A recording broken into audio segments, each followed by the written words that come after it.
Entering the Mayo experience. Mayo experience. Mayo experience.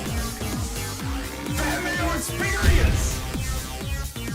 Experience. Welcome to the Pat Mayo Experience, presented by Underdog, the Week 12 rankings by position, top starts, sits, and streams, plus a Thursday night football preview. If you want the rankings list and injury cheat sheet, hit the show notes. It's in there right now. You can sub to the free newsletter and get the ranks sent directly to you. I will have them all updated before each of the kickoffs, and I'll have a complete update with fresh ranks, fresh picks, fresh injuries on Saturday on the Pat Mayo Experience, so please sub now. Thursday Night Football, the Browns are 3.5-point underdogs at home to the Pittsburgh Steelers. And at the beginning of the week, the line was up around 39 and 38.5, and then it dropped to 36.5 because of massive weather concerns in this game when it looked like there was going to be snow. Now that has alleviated a little bit because the temperature doesn't seem like it's going to be super frigid even in the nighttime outdoors in Cleveland. But it does look like there might be a bunch of rain in this game. So the total dropped back down to 37 right now. So that's where it stands. So don't expect a lot of high flying in this game. Although we have seen that Jameis is more than willing to throw the ball to the other team for points being scored that way. We get to the rankings. Spoiler, Pittsburgh very high in the defense rankings for the week. But overall, just expect a lot of running in this game. So that leads us to both the running back rankings and the underdog plays for Thursday Night Football. We had 4 Thursdays in a row with winners, lost last week. Let's get back on the horse here. And you can join us and try to get in on the winnings. Code Mayo right now at Underdog will not only get you a deposit bonus of up to $1,000,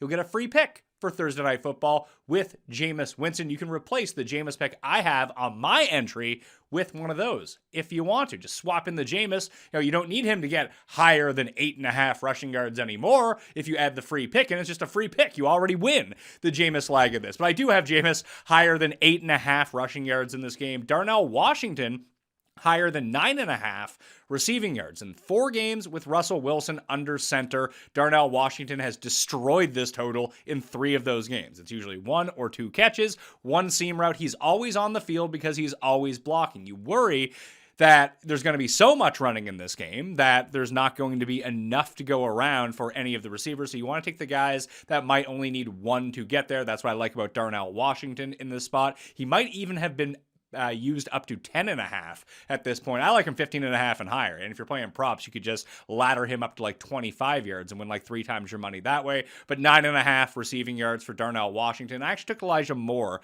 on the other side of the ball. 3.5 receptions higher in a game that could be rainy. You're looking for a lot of quick passes, especially with the pressure that Pittsburgh can generate. So get the ball out quickly for Jameis Winston. That's usually the guy patrolling the line of scrimmage, which is Elijah Moore, a very low ADOT compared to both Jerry Jeudy and Cedric Tillman in this game. So that is the entry. It pays 6.5 or 6.4, times your money. So 10 turns into 64.20 if that's the way that you want to play it. But you can always replace the Jameis portion of this with that free pick if you use code Mayo right now. So there are some other legs you can play together as well. Najee Harris higher than 17.5 rushing attempts. Nick Chubb higher than 14.5 rushing attempts. Hell, throw on Jaylen Warren at the same time, higher than 9.5 rushing attempts. I actually like the Najee one the best, 17.5. If you wanted to throw that onto this entry, it would move it from 6-1 all the way up to 13-1 if you were to throw on that leg. So that's everything you can do on Thursday Night Football in this spot. Running back injury report for week number 12. First up is Isaiah Pacheco, who is practicing in a limited capacity for the Chiefs. Andy Reid has already come out and said that there would be some sort of split as they ease Pacheco back in, but there's still no guarantee that he is going to go this week for the Kansas City Chiefs. So I still have Kareem Hunt pretty highly up, and I don't have Pacheco in the rankings as of right now. You can see Kareem Hunt still coming in at number 10 in the running back rankings. Half-point PPR, by the way. Full rankings list in the show notes if you're looking for it. I think he's going to absolutely destroy Carolina. Why bring Pacheco back and give him any sort of workload in this game? On the other side of the ball, Jonathan Brooks is expected to make his career debut for the Carolina Panthers. I would expect Chuba Hubbard to still be the lead in this backfield, although it is a very difficult matchup against Kansas City. Anyway, I have no idea how aggressive they're going to be with Brooks. So as you can see, I have Chuba Hubbard at number 24 in the running back rankings, and you're going to have to scroll down a while to play some Jonathan Brooks. He comes in at number 42. That's a spot ahead of Devin Singletary, one spot behind my guy, Sideshow Raheem Mostert. So Colonel Mostert. But listen, he could be very valuable down the stretch for you in fantasy leagues. Absolutely. In week 1, when they were so hesitant to play him anyway, in better matchups than this, I don't anticipate him seeing more than 5 touches. Maybe he gets to 10 if there's garbage time in this game, or I could be completely wrong and they just lead with Brooks and you never see Chuba Hubbard again. But I would just guess that it's going to be Chuba Hubbard as the primary back, probably in a 75-25 split with Jonathan Brooks in his first career game. Miles Sanders is out for the Carolina Panthers after tweaking his ankle in the Munich game against the Giants before the Carolina Panthers bye week. Tajay Spears is expected to be out for the Tennessee Titans, which means an awful lot of Tony Pollard in this game, but it is a bad matchup for Tony Pollard against the Texans. Even at home, you can see Pollard is probably going to get a vast majority of touches. That makes him number 21, even with 6 teams on bye right now. I do not trust him to score a ton of fantasy points. He's just a very empty calories, 18 for maybe 80. Maybe he gets some catches. If he scores the touchdown, then yes, he's going to outperform this ranking. But Houston comes in with the second best run defense in the league. Would not anticipate that going well. We just saw what happened to Tony Pollard versus the number 1 run defense in the league in the Minnesota Vikings. I mean, it's not that Minnesota is substantially better than Houston. They are better, yes, and especially if they get down in this game and force Will Levis to pass, you'd think that'd be Boku catches for Tony Pollard. That just never seems to materialize because Levis never really checks down. He either takes off himself or just throws picks deep or just simply throws to the other team. So it's a bad spot for Pollard, but because of the volume, he's still going to be running back number 21 this week. DeAndre Swift popped up with a groin issue on Wednesday. I haven't heard anything more about how that's going. I would anticipate him playing at the moment in this game. That is against the Vikings, the number 1 run defense that I just talked about. So you can see, where do I have DeAndre Swift here? He's number 16 in the rankings. I would consider even bumping him down a little bit more, but because of the Thursday Night Football guys, there's no one I'm actively going out of my way to play. Like I have Najee Harris ranked at number 19, and that's about as high as anyone's going to get there. Yeah, there could be a lot of volume, but when both teams are going to run 300 times in the game, at least that's how I have anticipated this game going and how the projections tell me this game is going to go as well. That it's Harris, it's Warren for like good floor points. When everyone knows the run is coming, you rarely get that substantial upside. It could actually alleviate some of the pressure off of Pickens, and maybe they can hit him deep if he can keep his feet in bounds and actually count some of these catches along the way. But that's where I'm at with that backfield right now. Swift would see a bump down in this game. Again, very difficult game against the Vikings, but he'd probably just be, I'd probably still rather play him than Tony Pollard because he does have that breakaway ability. Maybe they use him a little bit more in quick passes in the receiving game like we saw with the Bears last week in a still tough matchup, not as tough as this one against the Packers, but there could be the potential to see more Roschon Johnson in this game, and then you need Swift to score from distance because Roschon might steal his touchdowns inside the 5-yard line. So maybe we'll end up seeing, when I run this again on the Saturday update, that maybe you'll see Swift drop from 16, maybe behind Rachaad White, although I know that there's a lot of steam for Bucky Irving this week. It does seem like they're pretty committed to Rachaad White at the moment. In the Raiders backfield, Alexander Mattison and Zamir White, ankle injury, quad injury, are not practicing as of right now. You probably didn't want to play any of them anyway, I suppose, and I have them 30 and 31 in the rankings. So let's pretend that these guys don't play. So if one of them doesn't play against Denver and the other one does that make him a good start? No, it doesn't. You probably still don't want to start them anyway. But you would probably end up playing them over like Javonte Williams or Nick Chubb or Bucky Irving, guys that aren't seeing the full complement of snaps right now. You'd think that Chubb would, and hopefully that does turn itself around on Thursday Night Football, but you never know with him. It does seem like they do have him on a pitch count, hence why he's down so much more. And the matchup is not great, obviously, for Cleveland against Pittsburgh. Pittsburgh just run their voodoo on everyone, shutting down everyone's offense. But if it's just Zamir White, like I'd prefer Madison to play and Zamir White not to, because Zamir White just reeks. Now let's say both of them are out And Amir Abdullah is the starting quarterback against the Denver Broncos. Do you want to play him in fantasy? No, absolutely not. But you probably would take the over on his receptions in that game because that's what Amir Abdullah does. I don't even know who they would bring in to help him out at this point. They'd probably do like DJ Turner end-arounds and Trey Tucker end-arounds and try to run a little bit with Amir Abdullah, but he would be the dump-off king in that game. He'd probably have like 2, 3, 4, 5, 6 targets. Like you could ladder his receptions up as 5.5-point dogs on the fast track at home. That actually makes a lot of sense to me. So in full point PPR, you would actually boost him up a little bit higher, but it still would not make him a must start by any stretch of the imagination. One more injury note would be Tank Bigsby. Tank Bigsby is on bye, so we'll monitor his status coming off of that when Jacksonville returns in week number 13. Wide receiver rankings and injuries. Adam Thielen looks like he is going to be a go for the Carolina Panthers. I spoke about this on Tuesday's show about how this is going to shake down. You probably don't want a ton of pass catchers from Bryce Young to begin with, although Thielen has always worked as a security blanket, be it this year, last year, didn't matter for Bryce Young when he's healthy. So I do think this probably takes away from David Moore more than anyone. Legette's always going to be on the field, but a lot of those Jatavion Sanders routes, and maybe they're just trying to get him more involved and really phase out the veteran in Adam Thielen, but a lot of those underneath routes, the quick throws that Young has been giving to Sanders the past 2 games could revert back or at least split it up with Adam Thielen a little bit. Ditto for Jalen Coker on those crossing routes. Like those are Adam Thielen routes on this team at least. So I did bump down Coker a little bit. Legette stayed around the same. David Moore fell off the face of the earth. Not that you want to play Adam Thielen. He just kind of becomes a thorn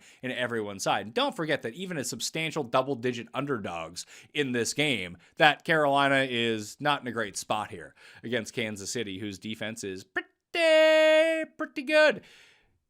Tommy DeVito is playing quarterback for the New York Giants. I made my best bet of the week, Tampa Bay, -5. It's up to 6.5 now. And listen, they can get got by the Giants for sure. Like I like Tyrone Tracy. He was inside the top 15 of the running back rankings. And I didn't know where to put Malik Neighbors, who realistically has not looked like the same guy since returning from his concussion about a month ago. I have him number 11 in the rankings. And that's right behind Tyreek Hill, just ahead of Juwan Jennings.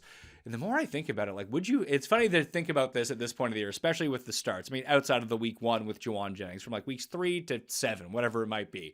And Jennings is barely playing and getting his 3 catches per game. Malik Neighbors is getting 14 targets a game, a 37% target share. And not doing a ton with him, but being very viable on a week-to-week basis, just through volume anyway. What happens in this spot? No, the Buccaneers' defense is not good. Through the air, on the ground, doesn't matter. You can take advantage of them. But can Tommy DeVito take advantage of them?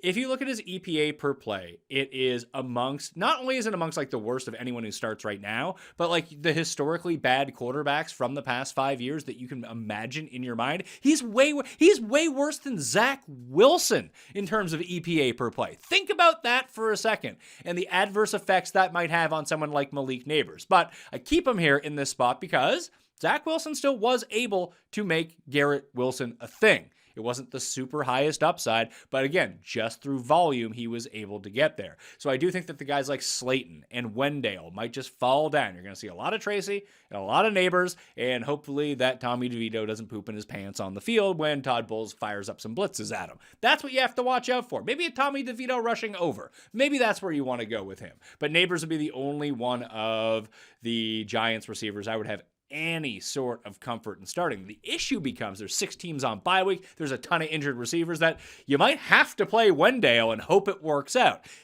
I would take Wendale over Slayton only because, again, those are easier routes. They're close to the line of scrimmage, but in non-PPR, you probably can't play him. Half point, maybe, because he might suck up enough targets to make those catches matter, but in standard leagues, it's not going to be great. The yardage total is not going to be great for Wendale Robinson in this game. On the other side of that ball, though, Mike Evans is going to return. As you can see, he's number 15 in the wide receiver rankings this week. Don't really care about the other guys.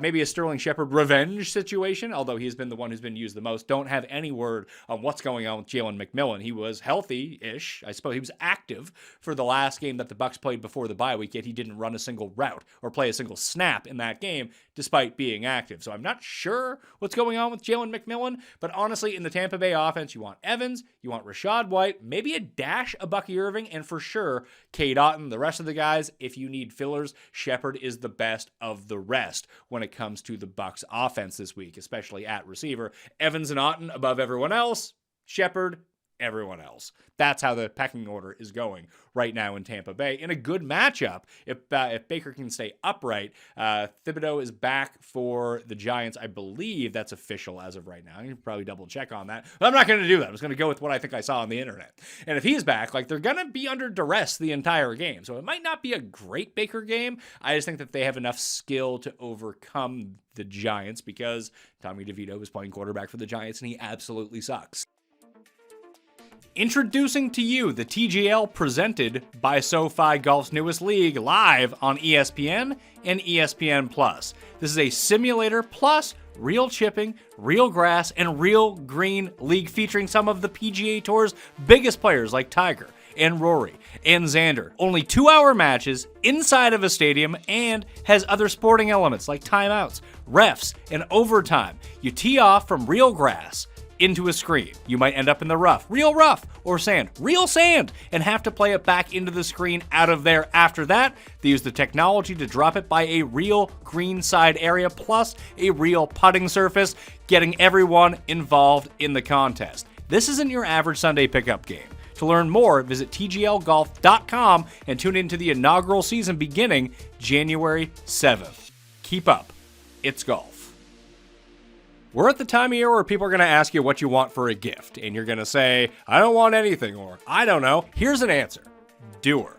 My Dewar pants I got last week are the most comfortable pieces of clothing that I own. I got a pair of denim stretch jeans and these joggers. These joggers are amazing. You get them in a whole bunch of colors, but they don't look like joggers, so when you go out into public, I mean, we would wear crappy jogging pants out in public because they're so comfortable all the time, but then people see you're like, who is this absolute goober walking around in his joggers wearing his pajamas? No.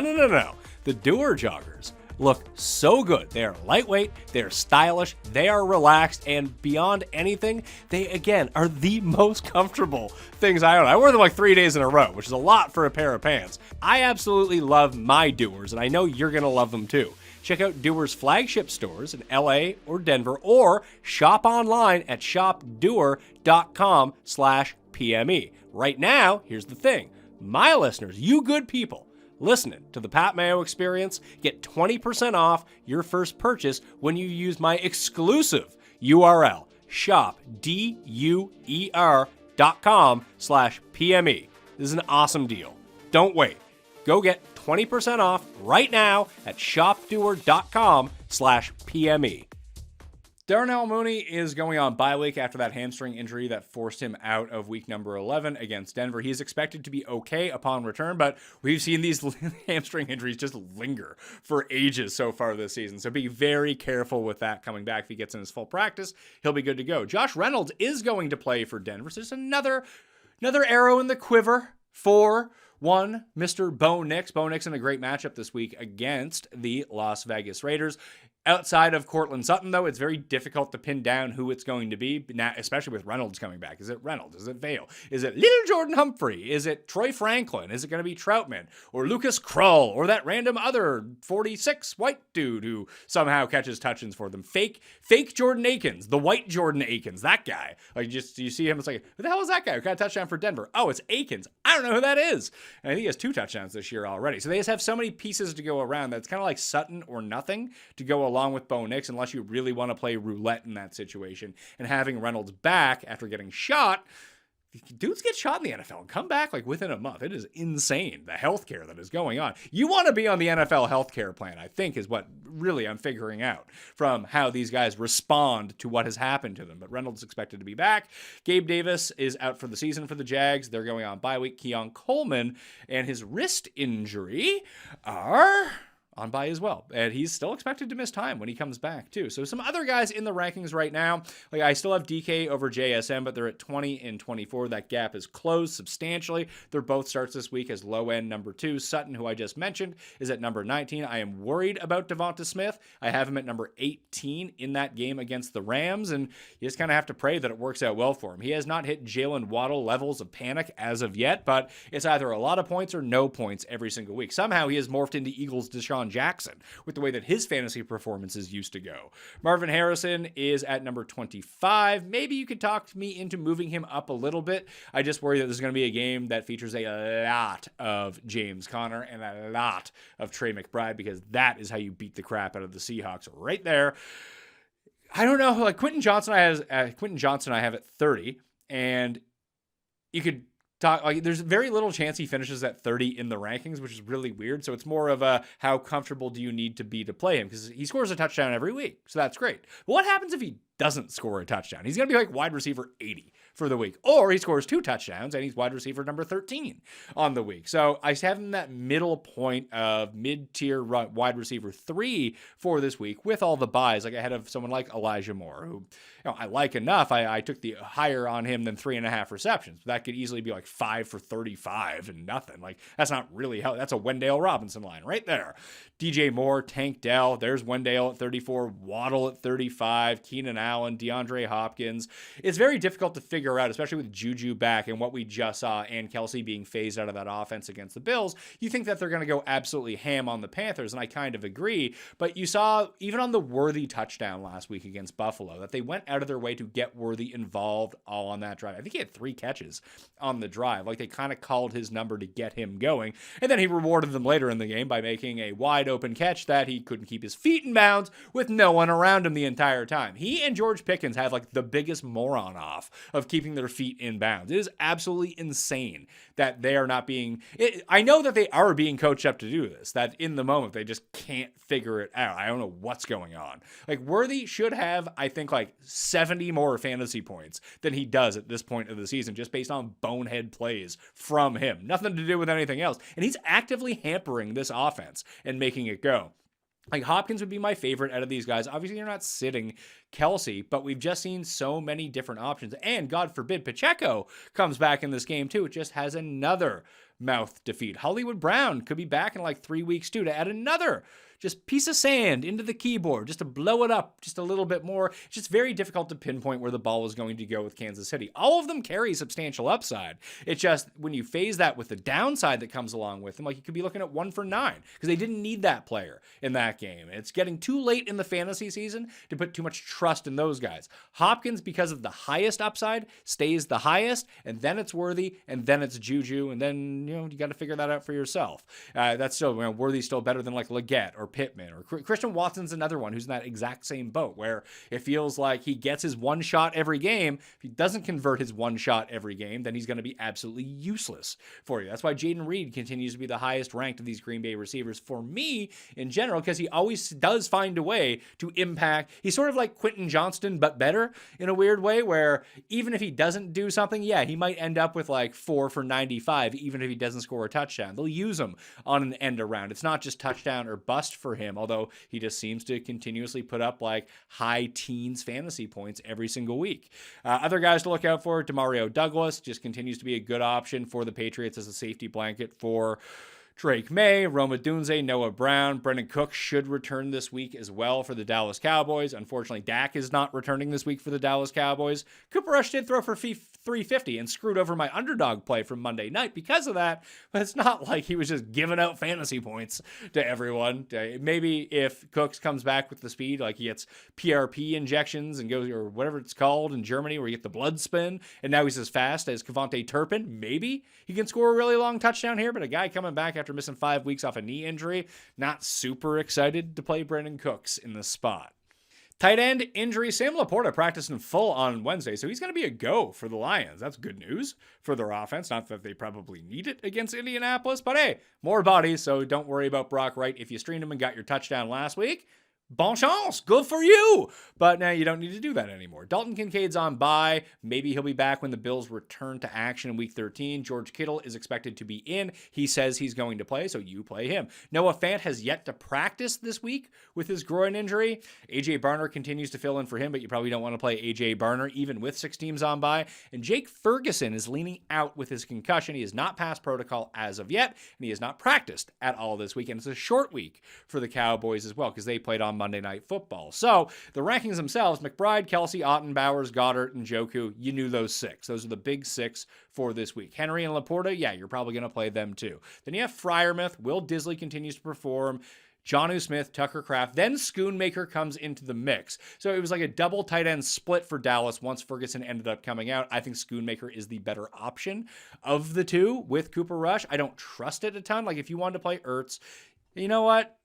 I'm probably going to move Schoonmaker down now that I look at it. I would rather play Ertz. I'd rather play Hawkinson. I would play him over Cole Kmet because you just never know. He can be the best of man Kmet, but sometimes he can be the worst of man Kmet as well. And you probably don't want your one catch for 13 yards. At least with Schoonmaker, they're 10-point dogs to a Washington defense that doesn't really cover tight ends all that well. And they're not asking Schoonmaker to block a ton. He's just kind of running routes. So it could be just very easy catches for him. So I think when I readjust this, we'll go Tucker Kraft, Zach Ertz, Schoonmaker.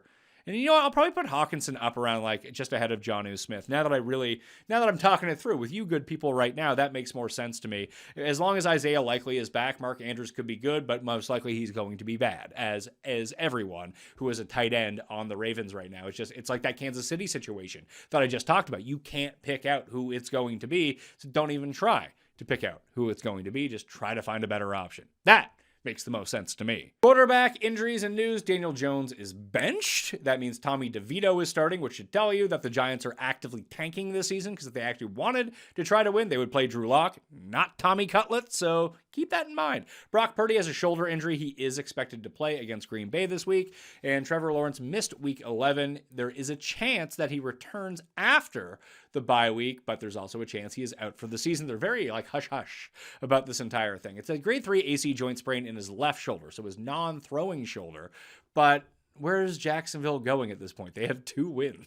Like, you're going to bring back your quote-unquote star quarterback in order to get himself re-injured for nothing? No, that's really stupid. Just go get the surgery, be ready for next year, and maybe like improve a little bit by 30% in the offseason. Then maybe the Jags can contend a little bit. The rankings themselves, Lamar, Hurts, Daniels, Kyler, Baker are the top 5 for me. Daniels does worry me a little bit. It's a great matchup against a bad Dallas defense, but that rib injury, he's short-arming throws, he's not running as much. That does worry me a little bit. Phony Tony comes in at 6. Geno, Herbert, Love, Goff, Mahomes, Stroud, Purdy, and then Bo Nix. Actually thinking about moving up Bo Nix to number 12 to make him the lowest end of the number 1. You always feel like the regression is coming for him. And I have Stafford and Drake May at 15 and 16 as well. Like you could bump up Drake May a little bit, but you just have the worry that it's the bad rookie game that's coming. I have more, it's funny because although that I've been talking about all week, and I just talked about Matt Vincenzi about this, another Boston homer being very mad about something I didn't actually say, where I said that Bo Nix has been better this season than Drake May, and then people are like, well, GMs wouldn't take Bo Nix over Drake May going forward. It's like, not what I said. That's just what you hear when people don't call him. Basically, when people don't call Drake May Joe Montana, people get very upset. Guy's all right. He makes some bad throws, makes some good throws. He is in a good spot as 7.5-point underdogs against Miami, but if he just laid an absolute egg in this game, it also wouldn't surprise me. I kind of feel the same way about Bo Nix, but I do believe his floor is a lot higher in the spot, mainly because of Sean Payton, to be perfectly honest with you, and it's a much better matchup against the Ravens or Raiders on the fast track, and he just doesn't have to take the chances that Drake May has to and throw the ball up. I mean, they both have crap options to throw to. The offensive line is better for Denver in this spot, and he tends to call his own number around the goal line more than Drake May does, probably because they're around the goal line more than the New England Patriots are. Drake May runs a ton, but we haven't really seen what they do when they get inside the 5 because they're rarely inside the 5-yard line, which is why the Bo Nix is ahead of Drake May. That is the reasoning for it. You don't have to be so upset, New England fans. Just because you have a mansion doesn't mean you need to salt the earth next to you and just down talk everyone and make sure that no one else can have anything nice. It doesn't have have to work like that. I know you're angry that Brady left and won a Super Bowl. But here we are, like, calm down just a little bit. Very sensitive.